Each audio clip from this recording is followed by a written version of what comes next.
Subscribe करें और bell दबाएं ताकि कोई खबर रह न जाए।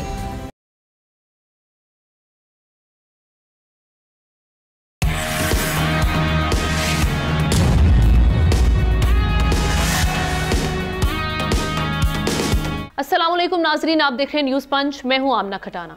आगाज में बात करेंगे, भारत पाकिस्तान के खिलाफ ओछे हथकंडों पर उतर आया है। कभी सरहदों पर क्वाड कॉप्टर्स के जरिए जासूसी की कोशिशें हो रही हैं, तो कभी साइबर हमलों के जरिए पाकिस्तानी इदारों को निशाना बनाने की साजिशें। लेकिन दुश्मन की हर चाल बेनकाब हो रही है। भिंबर के मनावर सेक्टर में पाकिस्तानी हुदूद की खिलाफ वर्जी करने वाले भारतीय क्वाड कॉप्टर को पाक आर्मी ने मार गिराया, तो दूसरी जानिब हम ये देख रहे हैं कि वजारतों पर साइबर हमले नाकाम बनाकर पाकिस्तान ने दुश्मन को एक और महाज पर शिकस्त दी है। भारतीय बद तहजीबी और पाकिस्तानी दुश्मनी की एक और इंतहा उस वक्त देखी गई जब अटारी बॉर्डर पर पाकिस्तान वापस आने वाले सिफारती अमले को हैरास किया गया। मीडिया की मौजूदगी में पासपोर्ट जब्त कर लेना और बदतमीजी करना ना सिर्फ बैनुल अक़वामी सफारती आदाब की खिलाफ वर्जी है, बल्कि भारत की घबराहट का खुला सबूत भी है। इन तमाम हरकत के बावजूद पाकिस्तान ना सिर्फ पुरअज़म और मजबूत है, बल्कि हर साजिश का जवाब पेशा वाराना तरीके से दे रहा है। ऐसे ओछे हथकंडों से आखिर भारत हासिल क्या करना चाहता है, आगे किस तरह से मामला बढ़ेंगे, पर हम बात करते हैं। हमें ज्वाइन किया है तशामुल हक साहब, सीनियर एनालिस्ट, उनके साथ साथ ब्रिगेडियर रिटायर्ड वकार हसन साहब, डिफेंस एनालिस्ट हमारे साथ हैं। दोनों को वेलकम कहेंगे प्रोग्राम में। वकार साहब, आपसे आगाज़ करूंगी। एक चीज़ तो आज भारत को जिस भूल में था वो तो उनको क्लियर हो चुका है कि जी कोई भी मिस एडवेंचर करेंगे तो फौरन पाक आर्मी जो है वो चौकन्ना है, हर तरह का जवाब देने के लिए तैयार है। आज ये जो भी हम रिपोर्ट भी कर रहे हैं कि जो क्वाड कॉप्टर जासूसी करने के लिए आया था उसको मार गिराया, और इसके अलावा हम देख रहे हैं कि जो भी सारी सिचुएशन कल यूएनएससी में भी जो इनको सुबकी हुई है, जिस फेलियर का सामने आया, जो सेटबैक हुआ है, सारे तमाम सिचुएशन के लिए ये भूल जो भारत करने जा रहा है उसको उनको एक चीज़ तो क्लियर हो गई है कि जी हम कोई मिस एडवेंचर करते हैं तो उसके कॉन्सिक्वेंसेस किस हद तक होंगे और पाकिस्तान कैसे तैयार बैठा है। आपका comment. I think last time जब भारत ने एफर्ट की थी तो स्विफ्ट रिटॉर्ड में बड़ा मुंह तोड़ जवाब दिया, लेकिन उस वक्त सिर्फ एयरफोर्स एक्सपोज हुई थी। अच्छा, अभी आहिस्ता आहिस्ता बाकी जो सर्विसेज हैं वो भी एक्सपोज हो रही है। एक मैं ऐड कर दूं खबर अभी जो आज आई है, उसमें 2-3 दिन पहले एक इनका फ्रेटिसाइड हुआ है। इसका मतलब कन्फ्यूजन में एक दूसरे पे फायर किया। इसमें 185 BSF बटालियन है बारामूला में, उसने 13 सिख लाइट इन्फेंट्री थी, सिखों की रेजिमेंट थी, उसमें 5 बंदे फटका दिए उन्होंने आपस में। इसमें एक मेजर भी है आई थिंक अवतार सिंह। तो इसका मतलब है कि ये आई थिंक ये फर्क भी है कि एक फौज या एक कौम जो 20 साल से लड़ रही है या 30 ईयर्स से बैटल हार्डन्ड है, उनके रिफ्लेक्सेस बड़े स्ट्रॉन्ग है, और एक फौज है जो I think I would say कि वॉरफेयर के साथ उसका कोई टच नहीं है। ठीक है, बहुत ज़्यादा असला है, बहुत बड़ा बजट है, लेकिन वॉरफेयर, जंग लड़ना और जंग के लिए तैयारी करना डिफरेंट चीज़ें हैं। तो पाकिस्तान की आर्मी, एयरफोर्स ने भी बैटल हार्डन्ड है, इंटेलिजेंस जो है। तो ये आप देखेंगे कि बड़ा LOC पे ऑलरेडी ये कन्फ्यूजन शुरू होगी। उसके बाद ये क्वाड कैप्टर जो है मार गिराएगा। इसके ऊपर भी आई थिंक आसाम रेजिमेंट है कोई इनकी, उसका बाकायदा साइन है 5 आसाम रेजिमेंट। इसका मतलब उनकी मिलिट्री का वो सर्विलेंस आप कह लें जहाज था। फिर आ जाते हैं कि जो हो रहा है बेसिकली विद इन इंडिया, उसमें कश्मीरियों में बहुत ज़्यादा रिजेंटमेंट है, बिकॉज इस वाक़े के बाद उनको मुर्द इल्ज़ाम ठहराया जा रहा है। कश्मीरी बच्चियों को जो भारत में बाकी सूबों में पढ़ती हैं उनको हरास किया जा रहा है और कश्मीरी लेबर्स को तंग किया जा रहा है, बल्कि मारा पीटा जा रहा है। फिर लिंचिंग शुरू हो गई है। तो मेरे ख्याल में मोदी का ये फॉल्स फ्लैग है, ये बूमरैंग कर चुका है ऑलरेडी।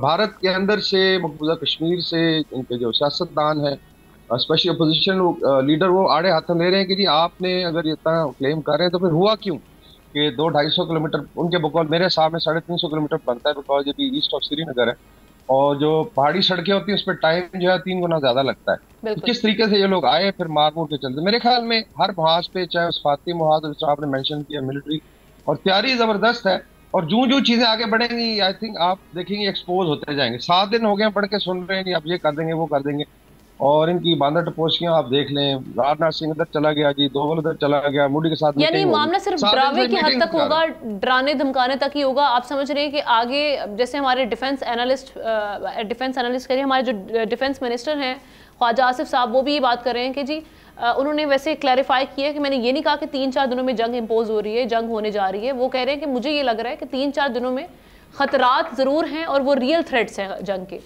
तो आप किस तरह की सिचुएशन आगे देख रहे हैं कि किस हद तक अगर जा सकता है? और इसमें एक चीज़ सर, चाइना फैक्टर को ज़रूर मद्देनज़र रखिएगा। उनका बड़ी स्टेटमेंट आई है, उन्होंने भी कहा कि तहम्मुल का मुजाहरा किया जाए दोनों जानिब से, और चाइना के अपने मफादात भी जुड़े हैं सी पैक के तहत 62 अरब डॉलर्स की जहाँ पर जो सरमायाकारी है।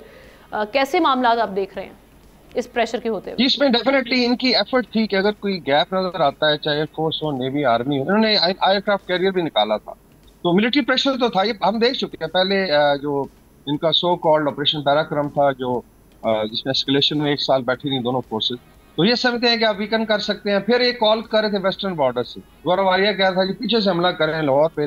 वो आपने देखा ख्वारिज को पिछले 2 दिनों में ठिकाने लगाया गया, मतलब 70 से ज्यादा ख्वारिज को मारा गया। तो उनकी वो जो आप कह रहे हैं प्रॉक्सी है, वो भी नाकाम हो चुकी है। BLA की बड़ी कैजुअल्टीज अभी कल हुई हैं, उनको भड़काया गया।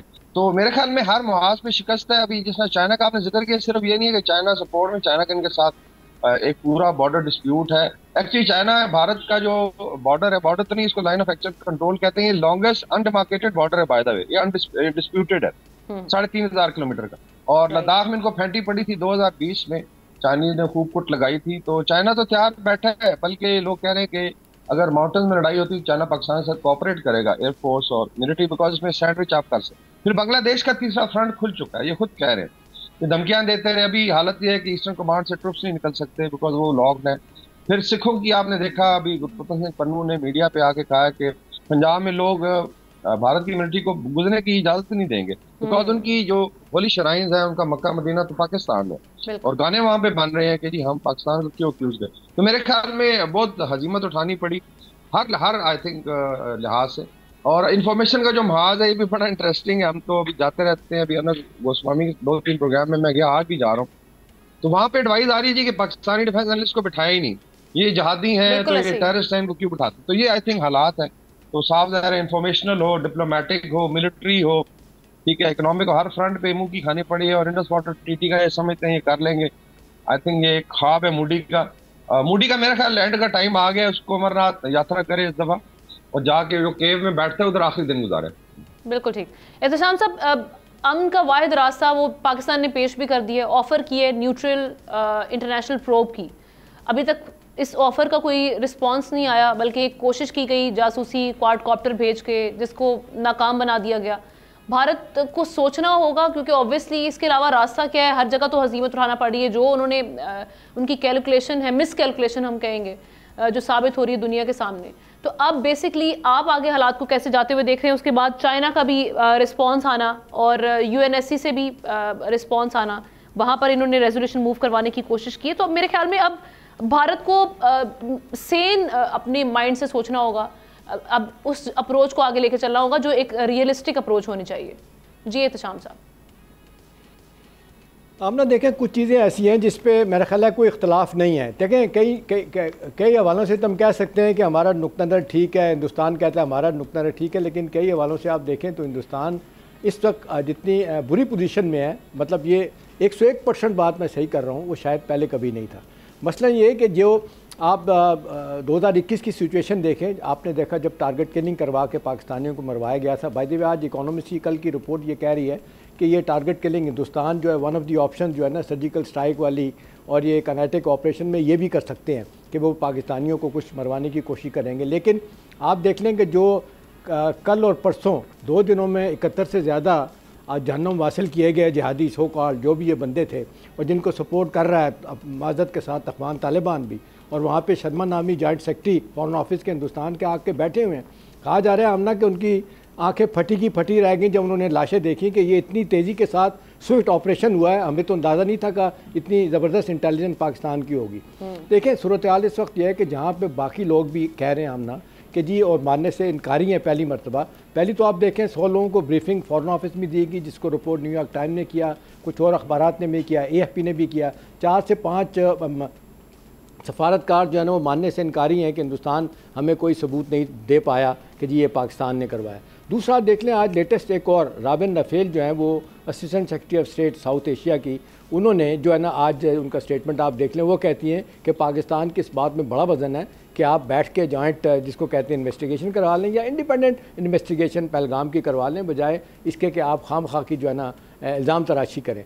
दूसरी बात आमना, जो अंदर से इंडिया से जो खबरें आ रही हैं हमारे यहाँ पे लोगों को जो पता चल रही है वो ये कि हिंदुस्तान को बड़ी तकलीफ़ हो रही है कि अमेरिका ने हमारे ख़िलाफ़ जिस तरह पाकिस्तान के ख़िलाफ़ स्टैंड लेना चाहिए था, या 2016 में थोड़ी सी ट्रंप साहब ने जो है ना हमारी साइड ली थी, इस तरह नहीं ली।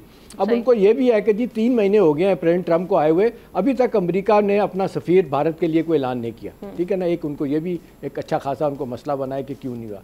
अब ये सारी सूरत हाल बड़ी वाज़े तौर पर बता रही है कि वहाँ पर डेस्परेशन है, फ्रस्ट्रेशन है, तो वो कुछ ना कुछ करने के चक्कर में है, लेकिन उनको लोग वार्न भी करने हैं, बता भी रहे हैं कि जैसे गजा में इजराइल को खुली छूट दी गई है अमेरिका की जानिब से, बैक बाय अमेरिका, वो चाह रहे हैं यहाँ पे भी अमेरिका उनको ऐसी खुली छूट दे दे और वो खत्ते में ऐसी बदमाशी करे जैसे वहाँ पर हम देख रहे हैं गजा में हालात जारी हैं।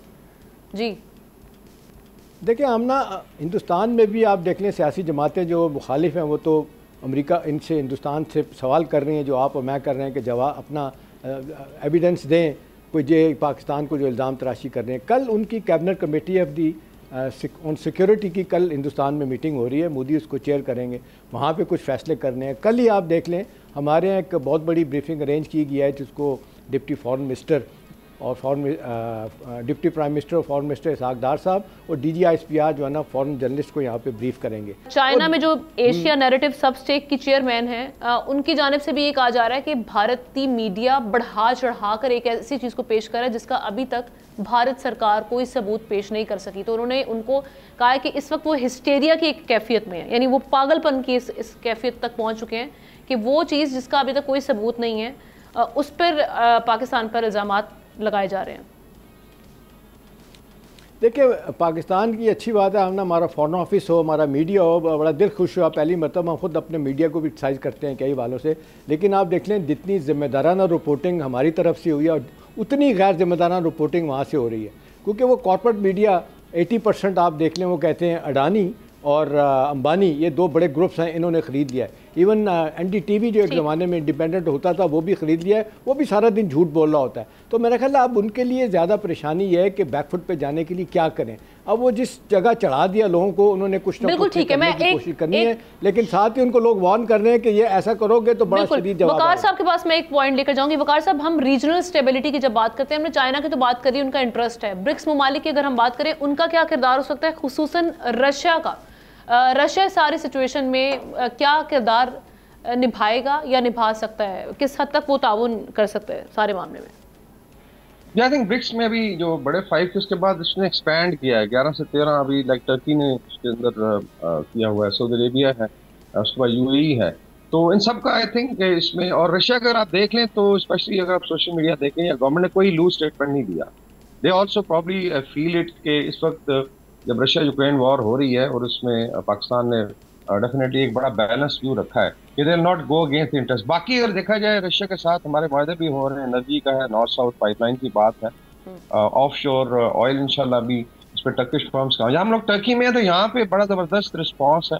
सोशल मीडिया इस वक्त जो अगर आप मैं गिनूँ दुनिया का जो सबसे ज्यादा सपोर्ट का, उसमें टर्की है, उसमें अजरबैजान है, उसमें यमन है, इंटरेस्टिंगली गजा वाले हैं, चाइना है, बांग्लादेश और फिर हमारे कुछ दोस्त। ईरान ने भी इसमें मीडिएशन के लिए ईरानी सोशल मीडिया भी कर बिकॉज़ दे ऑल्सो उन्होंने सफर किया। तो मेरे ख्याल रीजन में जो है सबसे बड़ी बात यही है कि ईरान वाले और तो टर्की वाले तो ये कह रहे हैं, हिंदुस्तान को कह रहे हैं कि हमने प्रपोज किया, आपको कुछ जवाब तो दें कि हम मीडिएशन कराने के लिए तैयार हैं, आप जंग की तरफ क्यों जा रहे हैं? उनका दोनों ममालिक का भी जवाब नहीं दे रहा हिंदुस्तान। बिल्कुल।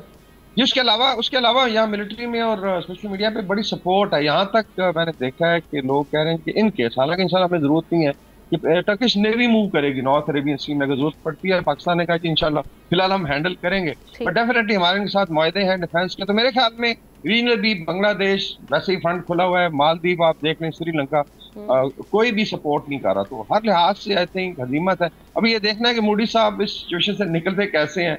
अगर को सो कॉल्ड चवल मारते हैं पंजाबी में तो बड़ी बुरी हालत होने वाली है इंडिया। बिल्कुल ठीक है, thank you so much. Brigadier retired Waqar Hasan sahab हमारे साथ मौजूद है, अपना तज्जिया पेश करते हैं। एहतशाम करेंगे, ब्रेक लेते हैं, ब्रेक के बाद एक और हमें गेस्ट इसी मामले पर ज्वाइन करेंगे ब्रेक के बाद।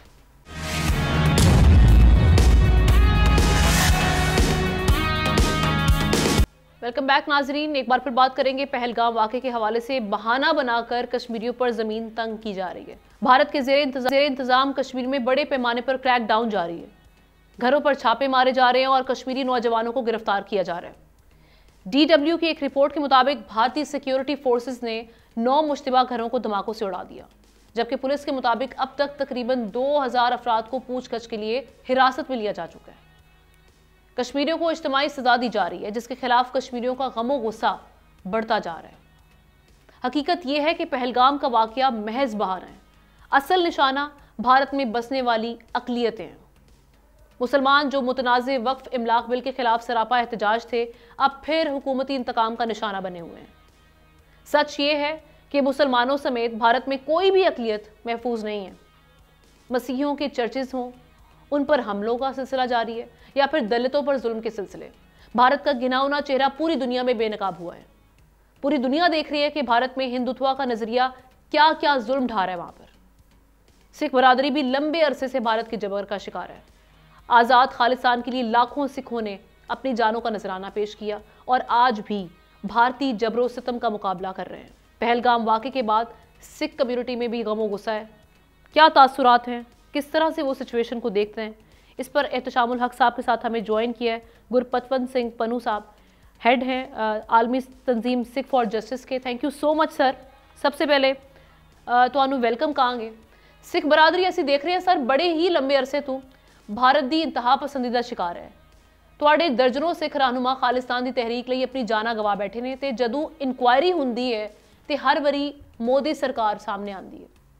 ਤੁਹਾਡੀ भारतीय सरकार ਨੂੰ ਲੈ ਕੇ ਕੀ ਰਾਏ ਹੈ, ਇੱਕ ਤੇ ਇਹ ਦੱਸਿਓ, ਨਾਲ ਇਹ ਵੀ ਦੱਸਿਓ ਕਿ ਪਾਕਿस्तान ਦੇ ਨਾਲ भारत ਜਿਹੜਾ ਖੇਡ ਖੇਡਣ ਜਾ ਰਹੀ ਹੈ ਉਹਦੇ ਉੱਤੇ सिख बरादरी की सोचती है, ਤੁਹਾਡੀ ਕੀ ਰਾਏ है? देखो जी, सब तो पहला पाकिस्तान के सारे भैन भरावां नूं वाहिगुरू जी का खालसा वाहिगुरू जी की फतेह। देखो जिहड़ा सिख दा मसला है वो 1900 भारत दे नाल ਉਹ जंगी पद्धर ते 1950 ਦਾ शुरू हो चुका है, ਜਦੋਂ भारत ਦਾ संविधान ਜਿਹੜਾ है ਉਹ सिख धर्म ਨੂੰ एक हिंदू धर्म का हिस्सा दसदा और उस हिंदू धर्म के हिस्से तो बाहर निकलण वास्ते जदोजहद लगातार जारी रही। 1984 ਦੇ ਵਿੱਚ ਉਹ ਇੱਕ ਪਾਸੇ ਨਿਬੜਦੀ ਹੈ ਜਦੋਂ ਭਾਰਤੀ ਫੌਜਾਂ ਨੇ ਦਰਬਾਰ ਸਾਹਿਬ ਤੇ ਹਮਲਾ ਕੀਤਾ, ਅਕਾਲ ਤਖਤ ਸਾਹਿਬ ਢਹਿ ਢੇਰੀ ਕੀਤੇ ਤੇ ਸਾਡੇ ਸ਼ਹੀਦ ਸੰਤ ਜਰਨੈਲ ਸਿੰਘ ਭਿੰਡਰਾਂ ਵਾਲਿਆਂ ਨੇ ਉਸ ਭਾਰਤੀ ਹਕੂਮਤ ਦੀਆਂ ਫੌਜਾਂ ਦੇ ਜਿਹੜੇ ਮੂੰਹ ਤੋੜਵਾਂ ਜਵਾਬ ਦਿੱਤਾ ਤੇ ਸ਼ਹਾਦਤਾਂ ਪਾਈਆਂ।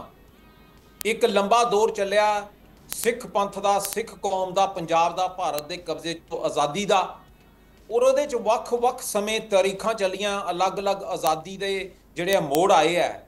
और हुण अज की तारीख दे विच असीं क्योंकि इन्हां ने भारती हुकूमत ने जिहड़ी कि आप ही दहशतगर्दी कर दी है और मोस्ट रीसेंटली तुसीं देखिया कि पहलगाम दे विच इन्हां ने अपने ही हिंदू बरादरी दे जिहड़े है ओह कतलेआम कीता और इल्ज़ाम लगाया जा रहा पाकिस्तान दे उत्ते। जिहड़ा पहलगाम दे विच अतवादी हमला भारती हुकूमत ने आप कीता, उस दे पिछे उन्हां दा इक्को एक मकसद है कि पाकिस्तान नूं दुनिया की नज़र दे विच एक अतवादी मुल्क ऐलान करना, अमेरिका जां दूसरे यूरोपीयन यूनीयन और रशिया चाइना की सपोर्ट उन्हां तो दूर करना, अते जिहड़ी ये हिंदुत्व नरेंद्र मोदी की सरकार है जिहड़ी कि अपनी ग्राउंड ईवन अपने भारत दे विच लूज कर चुके है, बिहार दे विच वोटां जितना। जिहड़ी सिख पंथ है वो हमेशा आज़ादी दे लई अपनी जदोजहद करता रहा, चाहे सिख नस्लकुशी हुई है। अज असी पीसफुल एंड डेमोक्रेटिक तरीके दे नाल खालिस्तान रेफरेंडम की मुहिम चलाई हुई है और जिस दियां अगलियां वोटां 17 अगस्त नूं जिहड़ियां वाशिंगटन DC विच पैणगियां। बिल्कुल ठीक सर। सबसे पहले तो सारे पाकिस्तानी बड़े मशकूर ने सिख बरादरी ਲਈ ਜਿਨ੍ਹਾਂ ਨੇ ਸਭ ਤੋਂ ਪਹਿਲਾਂ ਭਾਰਤ ਦੇ ਵਿੱਚੋਂ पाकिस्तान की सपोर्ट विच आवाज़ बुलंद की है, सानू इनकरेज किया है, ਉਹਦੇ वास्ते थैंक यू सो मच। नाल ही मोदी सरकार का जो ट्रू फेस है कि उन्होंने अगे की करना है, रियल फेस या उन्होंने रियल इंटेंट की है, उन्होंने एक्सपोज किया है। ਤੁਹਾਨੂੰ लगता है कि सिख बरादरी ਲਈ भारतीय इंतहा पसंद सरकार ਹੁਣ मजीद ਜ਼ਮੀਨ ਤੰਗ ਕਰ ਦੇਗੀ? ਤੁਹਾਡੇ ਕੀ ਕੰਸਰਨਸ ਨੇ ਅੱਗੇ ਵਾਲੇ? ਜਿਹੜਾ ਸਿੱਖ ਪੰਥ ਹੈ ਉਹਦੇ ਲਈ ਪਾਕਿਸਤਾਨ ਜਿਹਦਾ ਨਾਮ ਹੀ ਪਾਕ ਹੈ, ਉੱਥੇ ਸਾਡੇ ਗੁਰੂ ਨਾਨਕ ਸਾਹਿਬ ਦਾ ਜਨਮ ਸਥਾਨ ਹੈ।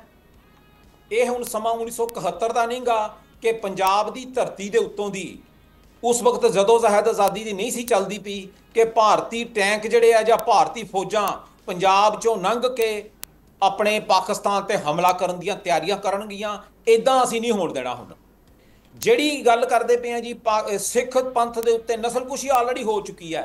ਪੰਜਾਬ ਆਰਥਿਕ ਨਸਲਕੁਸ਼ੀ ਚੋਂ ਨਿਕਲਦਾ ਪਿਆ ਹੈ। 1.5 ਲੱਖ ਸਿੰਘ ਸਿੰਘਣੀਆਂ ਨੇ ਸ਼ਹਾਦਤਾਂ ਦਿੱਤੀਆਂ, 10 ਮਿਲੀਅਨ ਸਿੱਖ ਇਸ ਦਾ ਅਫੈਕਟਡ ਹੈ। ਸਿੱਖ ਜਿਹੜਾ ਹੈ ਉਹ ਆਪਣੀ ਆਜ਼ਾਦੀ ਦੇ ਲਈ ਆਪਣੀ ਜਾਨ ਦੇਣ ਤੋਂ ਤੇ ਜਾਨ ਲੈਣ ਤੋਂ ਨਹੀਂ ਡਰਦਾ। ਮੋਦੀ ਦੀ ਇਹ ਜਿਹੜੀ ਜੰਗ ਉਹਨੇ ਲਾਈ ਹੈ ਕਹਿ ਕੇ ਅੱਤਵਾਦ ਦਾ ਵੀ ਅਸੀਂ ਪਾਕਿਸਤਾਨ ਤੇ ਅੱਤਵਾਦ ਦਾ ਲੇਬਲ ਲਗਾਉਣਾ ਹੈ, ਅਸੀਂ ਪਾਕਿਸਤਾਨ ਦੇ ਨਾਲ ਹਿੱਕ ਜੋੜ ਕੇ ਖੜੇ ਹਾਂ।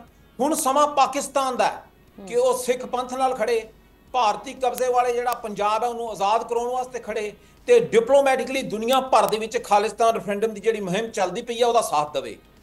ਬਿਲਕੁਲ ਠੀਕ ਹੈ। ਔਰ ਇਹ ਵੀ ਦੱਸਿਓ ਜ਼ਰਾ ਕਿ ਭਾਰਤ ਜਿਹੜਾ ਅਸੀਂ ਦੇਖਦੇ ਹਾਂ ਬੜਾ ਸੈਕੂਲਰ ਇੰਡੀਆ ਦਾ ਉਹਨਾਂ ਨੇ ਆਪਣੇ ਉੱਤੇ ਲੇਬਲ ਲਾਇਆ ਹੈ, लेकिन आयरनी है कि इस वक्त दर्जन भर आज़ादी दियां तहरीक मूवमेंट्स वहाँ पर हम देख रहे हैं कि वो चल रही ने, तो इस वक्त भारत का अपना स्टेटस की है?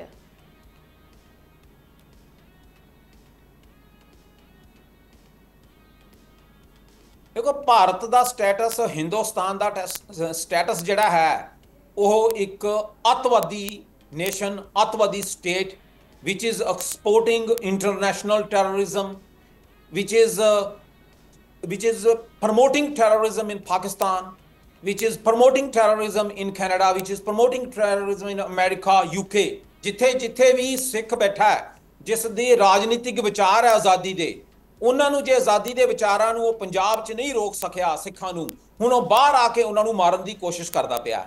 एंड किलिंग्स जिहड़ियां ट्रांसनैशनल रिप्रैशन इन्होंने कीता, साडा भाई हरदीप सिंह निज्जर जिहड़ा शहीद कीता है, साडे यूके के जिहड़े कोआर्डीनेटर है यूरोप के भाई परमजीत सिंह पंमा, उन्होंने के पिछे इन्होंने जानलेवा जिहड़े आ लोग लाए हुए है, अपने एजेंट्स लगाए कि उन्होंने मार मुकाया जाए, मेरे ते कोशिश की है।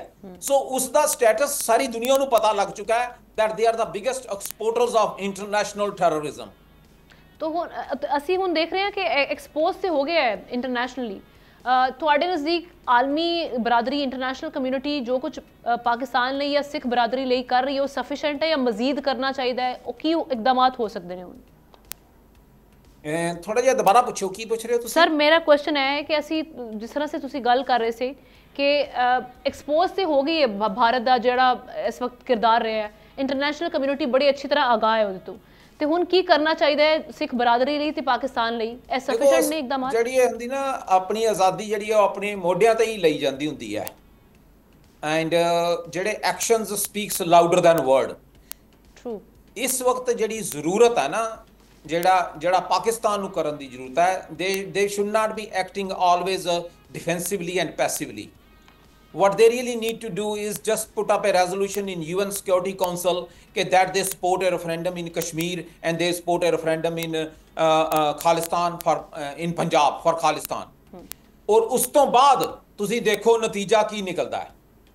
जिन्नी देर तक पंजाब जिहड़ा है जो इस वक्त भारती कब्जे दे विच है वो आज़ाद नहीं हुंदा, the Indian government, successive Indian government चाहे नरेंद्र मोदी दी होवे जां आउण वालियां होण, they will be threat to the existence of Pakistan. जे पाकिस्तान ने अपनी होंद नूं बचाउणा है, अपनी इस टैरीटोरीअल नैशनल जिहड़ी इंटैग्रिटी हैगी है, टैरीटोरीअल इंटैग्रिटी उसनूं बचाउणा है, तां उसनूं ये मनना पैना है कि उसका इक्को एक हल है कि आज़ाद पंजाब, खालिस्तान जिहड़ा है, once we liberate Punjab from the Indian occupation we will handle union of India and we will disintegrate and balkanize union of India.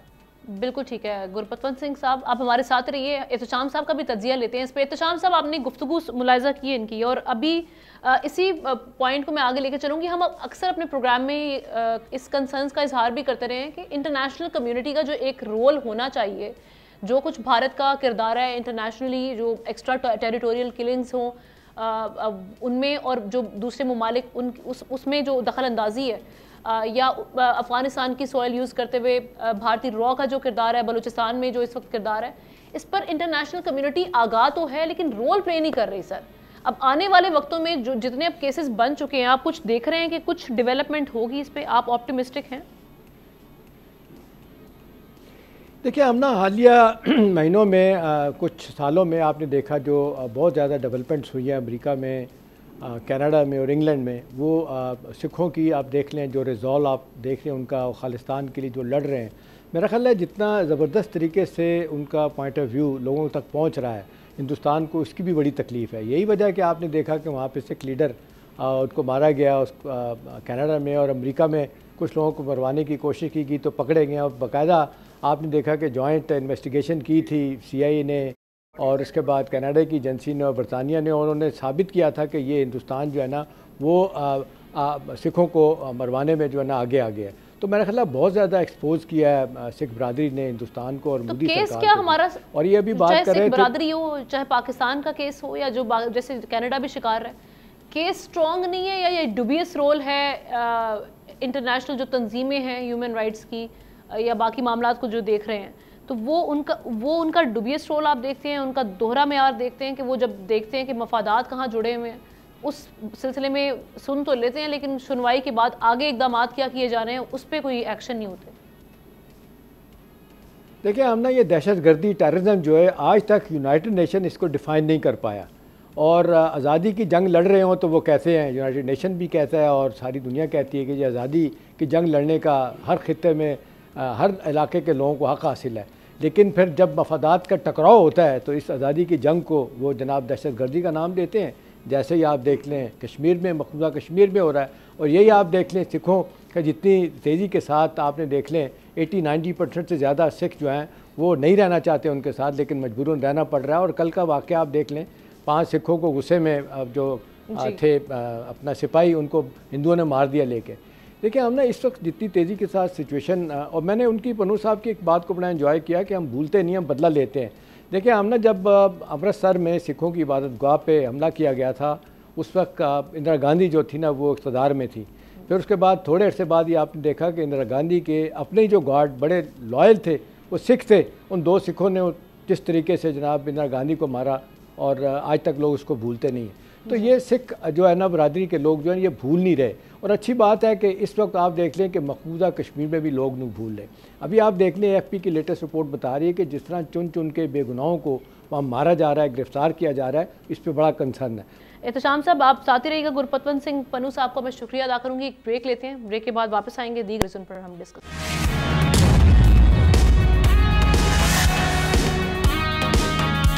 Welcome back नाजरीन। पाकिस्तान को इस वक्त दोहरी जंग का सामना है।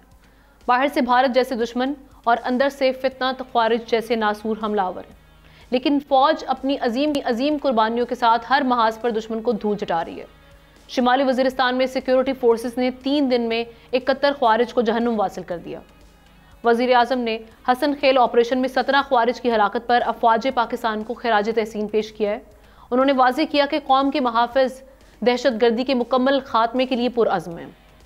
उधर ज़िला बाजोड़ में खुफिया इतलात पर सिक्योरिटी फोर्सेज ने बड़ा ऑपरेशन किया, जहां बोखलाए ख्वारिज ने अंधाधुंध फायरिंग से 5 मासूम बच्चों को जख्मी कर दिया, जिन्हें रेस्क्यू 1122 ने फौरी तौर पर तिब्बी इमदाद मुहैया की। अब ये दहशतगर्द बार बार सर क्यों उठा लेते हैं और इसका मुस्तकिल इलाज किया जाए, इसी पर एहतशाम साहब के साथ हमें ज्वाइन किया है सीनियर एनालिस्ट ज़ाहिर शाह शराजी साहब ने।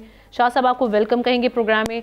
शाह साहब ये अब क्या किया जाए, चूँकि अभी हालिया जो विज़िट था हमारे डिप्टी प्राइम मिनिस्टर इसहाक डार साहब का अफ़गानिस्तान में, उसमें दोनों की जो हमने देखी थी प्रेस ब्रीफिंग जो आई थी, उसमें दोनों ममालिक ने इरादा किया था कि दोनों ममालिक की जो सोयल हैं वो एक दूसरे के अगेंस्ट यूज़ नहीं होंगी। ये मामला कई बार अफ़गानिस्तान के साथ उठाया भी जा चुका है, लेकिन अभी भी हम देख रहे हैं कि पाकिस्तान में जो दहशतगर्दी है वो ख़त्म नहीं हुई। वो बारहा हमले हो रहे हैं और उनको नाकाम भी बनाया जा रहा है, नुकसान भी हो रहा है। तो किस तरह से देख रहे हैं आप? देखिए हमना ये बहुत बड़ी डेवलपमेंट है।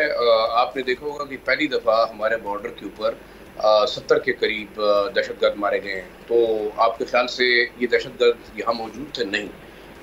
ये एक बहुत बड़ा, आपको एक बड़ी ब्रेकिंग खबर दूँ कि एक बहुत बड़ा जॉइंट ऑपरेशन था, इंटेलिजेंस ऑपरेशन, जो कि अफगान हुकाम ने पाकिस्तान के साथ शेयर की थी कि इतनी बड़ी मूवमेंट होगी अक्रॉस द बॉर्डर। और नॉर्थ वजीरिस्तान के बॉर्डर के करीब पहले दिन तकरीबन 50 के करीब दहशतगर्दों को मारा गया, और दूसरा जो है दूसरे दिन इसी के सीक्वेंट उनके हाइड हाउस को टारगेट किया बिल्कुल जीरो लाइन के ऊपर, और नॉर्थ वजीरिस्तान के साथ साथ जिसमें 20 के करीब मजीद मारे गए। और आप देखें कि बड़ी मिकदार में IEDs, असला और बाकी चीज़ें जो है बरामद हुई।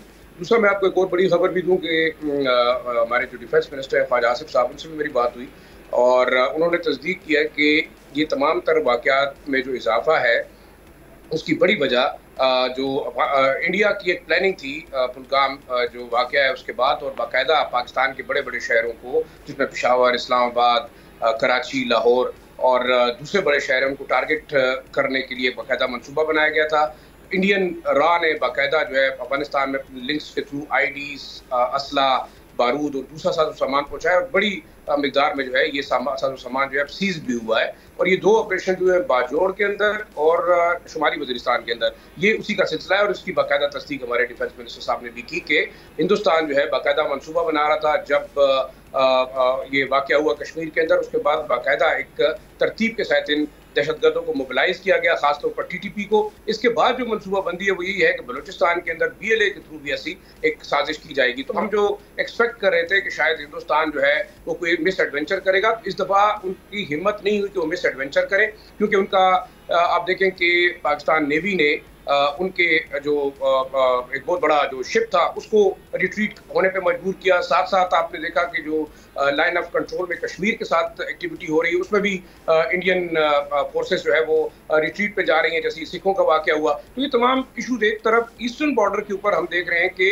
हिंदुस्तान जो है वो डायरेक्ट कॉन्फ्लिक्ट में पाकिस्तान के साथ नहीं जा रहा, क्योंकि फॉल्स फ्लैग ऑपरेशन के बाद मोदी सरकार जो है वो बाहर के इलेक्शन जीतने के लिए वहाँ पे अपनी एक्टिविटीज करें।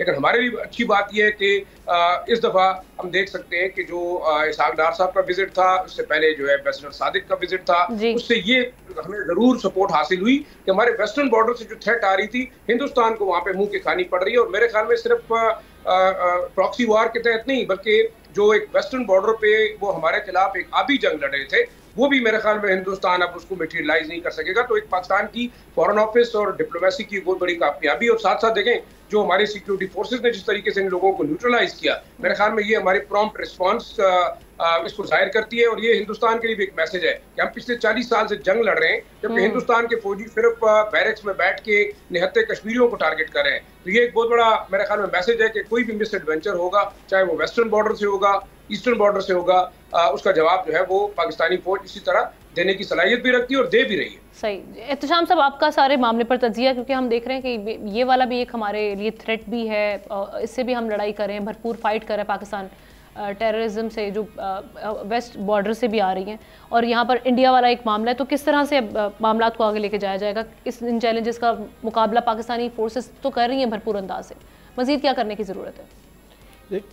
देखें, वो पाकिस्तान की फ़ौज तो हार्डन्ड आर्मी है, जिस तरीके से आप चुमक्खी लड़ रही हैं। और आपने देखा दहशतगर्दों के ख़िलाफ़ चाहे TTP है, BLA है और मजहबी तंजीमें जो आपने देखा डिफंक्ट हैं, अगर कुछ भी कर रही होती तो उनको बड़ा ज़बरदस्त जवाब दिया जाता है। देखें, हम ना अब इसमें 2 राय नहीं है। अब मुझे अफसोस के साथ कहना पड़ेगा कि ये इसहाक डार साहब, मोहम्मद सादिक साहब गए और उनको यकीन दहानी कराई गई कि जी नहीं, हमारा सॉइल नहीं इस्तेमाल होगा पाकिस्तान के ख़िलाफ़, वो हो रहा है। देखिए, मैंने आपको बताया जॉइंट सेक्रेटरी फॉरेन ऑफिस के शर्मा साहब, वो ये बैठे हुए हैं 3 दिन से काबुल में बैठे हुए हैं, और ये परसों रात को जो हमला किया गया उन्होंने बाकायदा इसको देखा दहशतगर्दी का। ये वैसे नहीं लोग कह रहे प्रॉक्सी वार है, वो पैसा भी लगा रहे हैं, ट्रेनिंग भी दे रहे हैं, सब कुछ कर रहे हैं। और माजरत के साथ अफगान तालिबान जो है ना वो बड़ी ज़्यादती कर रहे हैं। लेकिन सबसे पहले दुनिया में पहलगाम की अगर मजम्मत की थी अफगान तालिबान हुकूमत ने की थी। वो पाकिस्तान, उनको बहुत तकलीफ़ है, सच्ची बात आप पूछें। लेकिन अब बजाय इसके कि आप एहसानमंद हो, पिछले 40 सालों से वो पाकिस्तान आप देखें अपना किरदार अदा कर रहा है। 3 मिलियन 4 मिलियन लोगों को रखा, और क्या क्या नहीं किया आप लोगों के लिए किया। सारी यानी लाइज एंड डिसीट का नारा क्या कहते हैं, हमने वो ताना भी वसूल किया अमेरिका के साथ। और पाकिस्तान को ये कहा गया कि स्ट्रेटेजिक डेप्थ हैं, आप इनके लिए कर रहे हैं। पाकिस्तान इस हद तक उनके साथ आगे गया। अब जिस तरह होना चाहिए था आज़ादी के बाद, जिस तरीके से उनकी हुकूमत आई है, बुरी हुकूमत, उनको पाकिस्तान के साथ खड़ा होना चाहिए। हाँ, एक बात मैं ज़रूर कहूँगा कि जहाँ तक अफगान अवाम का ताल्लुक़ है, वो हम ना पाकिस्तान के ख़िलाफ़ नहीं है। वो वहाँ पे जो खबरें आ रही हैं वो कह रही हैं कि हम पाकिस्तान के साथ खड़े होकर लड़ेंगे हिंदुस्तान के साथ, लेकिन अफगान तालिबान जो है ना वो बिल्कुल हिंदुस्तान के साथ मिल के पाकिस्तान को नुकसान पहुँचाने की कोशिश कर रहे हैं।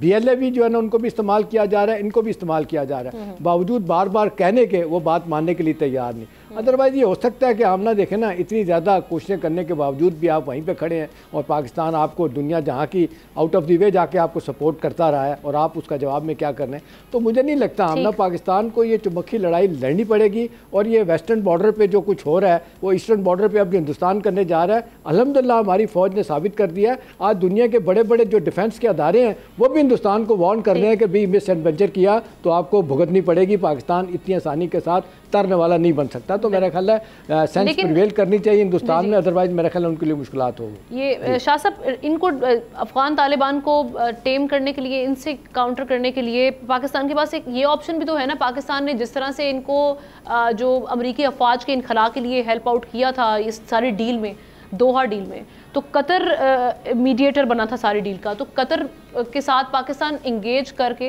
अफ़गान तालिबान के जो मामलात हैं या जिस तरह से यहाँ पे दहशत गर्दी की जा रही है या उनकी सॉइल यूज़ हो रही है, कतर को इंगेज किया जा सकता है इस मामले में। पाकिस्तान इस ऑप्शन की जानिब कब जाएगा? देखिए, मेरे ख्याल में पाकिस्तान अब डायरेक्टली नेगोशिएट कर रहा है। आज एम्बेसडर सादिक पेशावर में है, मेरी उनसे आज भी बात हुई है। मेरे ख्याल में बहुत ज़्यादा चेंज आया है। बेशक अफगानिस्तान की सरजमीन इस्तेमाल होनी थी, लेकिन इसहाक डार के विजिट के बाद बड़ी चीज़ें चेंज हुई हैं। और ये मैं आपको एक बड़ी खबर अंदर की दे रहा हूँ कि जो मौजूदा ऑपरेशन हुआ है, ये मेरे ख्याल में अफगान तालिबान के ज़रूर हो सकता है कि वहाँ पे इंडियन एनवाई मौजूद हों, मामलात भी हों, क्योंकि टीटीपी के साथ उनके रवाबित हैं, उनके लिंकेजेस हैं। बाकी रा का एक मजबूत नेटवर्क है जो पिछले 15 सालों के अंदर यहाँ पे इंस्टॉल है। लेकिन मेरे ख्याल में विजिबली जो तालिबान एडमिनिस्ट्रेशन है उसका पाकिस्तान की तरफ स्टांस बड़ा जो है वो सॉफ्ट हो गया है। उसकी वजह यह है कि अब वो भी सर्वाइव करना चाहते हैं। पाकिस्तान के बगैर उनकी सर्वाइवल मुमकिन नहीं है। इससे पहले देखें, कुछ दिन 2 हफ्ते पहले पख्तिका में बाकायदा पाकिस्तानी सिक्योरिटी फोर्सेज ने जाके अंदर जो है स्ट्राइक की थी, जिसमें एक बहुत बड़ा दहशतगर्द कमांडर मारा गया था। लेकिन उसके ऊपर हमने देखा कि काबुल की तरफ से कोई रिस्पॉन्स नहीं आया। तो पिछले दिनों में अगर मीडिया वॉर को भी देखें तो उनका जो हॉस्टाइल मीडिया है, इंडियन सपोर्टेड और इंडियन फंडेड, उसमें भी पाकिस्तान की जो जितनी कार्रवाइयां हैं अफगान एडमिनिस्ट्रेशन की जानिब से उस पर कंडेमनेशन नहीं आई। तो इसका मतलब ये कि मेरे ख्याल में इस साइड पे हम जंग जीत रहे हैं। और देखें, जो कुलगाम का वाकया हुआ, मैं ये समझता हूँ कि हिंदुस्तान मुकम्मल तौर पर अकेला हो गया है। वेस्टर्न बॉर्डर पे जो पाकिस्तान के खिलाफ जंग थी वो तालिबान के साथ हमारे ताल्लुकात बेहतर होने की वजह से कमजोर हो रही है।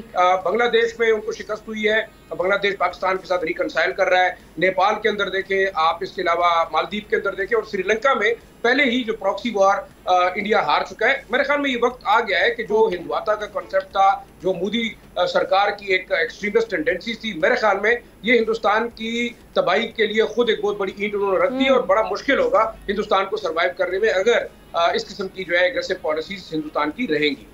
बिल्कुल ठीक है, थैंक यू सो मच। एक चीज़ आमना मैं बताऊं आपको, जो जितनी तेज़ी के साथ आमना, एक जुमला अगर इजाज़त दें, ये जो intelligence based operation, kinetic operation हो रहे हैं ना, इसको वेस्टर्न बॉर्डर पे जो आपने देखा है इतनी तेज़ी के साथ हुए हैं, अब उनको समझ नहीं आ रही। टीटीपी को भी और कुछ अफगान तालिबान जो उनके सपोर्टर भी हैं हिंदुस्तान की गोद में बैठे हुए हैं, उनको समझ आ गई है ये परसों और कल के वाक़े के बाद ये इतनी आसानी के साथ पाकिस्तान में जो करने की कोशिश करेंगे उनको बड़ा नुकसान होगा। अल्हम्दुलिल्लाह हमारी इंटेलिजेंस जो है ना, जिस अंदाज से काम करती है, हमारी जितनी बाकी एजेंसीज हैं और जिस तरीके से कोऑर्डिनेशन के साथ ये काम हो रहा है, ये मेरा ख्याल है बड़ा स्ट्रॉन्ग मैसेज चला गया जो प्रॉक्सीज को सपोर्ट करते हैं पाकिस्तान के खिलाफ, कि भाई अब ऐसा नहीं चलेगा, मामलात आपके खिलाफ होंगे अगर कोई गलत काम किया, मिस एडवेंचर किया पाकिस्तान के खिलाफ। बिल्कुल ठीक है, thank you so much. Ehtesham साहब, ज़ाहिर शाह शिराजी साहब हमारे साथ मौजूद थे इस सेगमेंट में। बात ये प्रोग्राम के आखिर में नाज़रीन, यूरोप के तरक्की याफ्ता कहलाने वाले मुल्क अचानक पुरस्रार खामोशी में डूब गए, जिसकी वजह बना स्पेन, पोर्चुगल और जनूबी फ्रांस में होने वाला अचानक ब्लैकआउट। ग्रिड ऑपरेटर्स के मुताबिक बिजली की इस अचानक बंदिश की फौरी तौर पर वजह तो मालूम नहीं हो सकी, मगर इससे लाखों शहरी बिजली से महरूम हो गए। रेलवे स्टेशन पर ट्रेनें खड़ी रह गईं तो एयरपोर्ट्स पर अफरा तफरी का आलम देखा गया। मैड्रिड और बार्सिलोना जैसे जदीद शहरों में मोबाइल फ़ोन नेटवर्क्स ने काम छोड़ दिया और लोग हाथों में फ़ोन लिए सड़कों पर भटकते रहे। ऐसे लग रहा था कि जैसे वक्त अचानक पीछे की जानिब चला गया, क्योंकि ट्रैफिक लाइट्स बंद हो गई थी, मीटर वर्क जो था वो भी बंद हो गया था और शहरों में तेज़ रफ्तार ज़िंदगी रुकने पर मजबूर हो गई। ऐसे में रेडियो ने तो राब्ता नहीं टूटने दिया और हर शहरी इसकी मदद से हालात से आगाही हासिल करते रहे। लेकिन इतने बड़े पैमाने पर ये सब कैसे हो गया, इसका किसी के पास कोई जवाब नहीं। सिर्फ सवाल, खौफ और अंदेशे। क्या ये सिर्फ एक फ़नी खराबी थी या किसी छुपे दुश्मन की खामोश कार्रवाई? इसका राज वक्त ही खोलेगा। इसके साथ ही हमारे प्रोग्राम का वक्त ख़त्म हुआ चाहता है। आपसे हम इंशाल्लाह कल मुलाकात करेंगे। अल्लाह हाफ़िज़।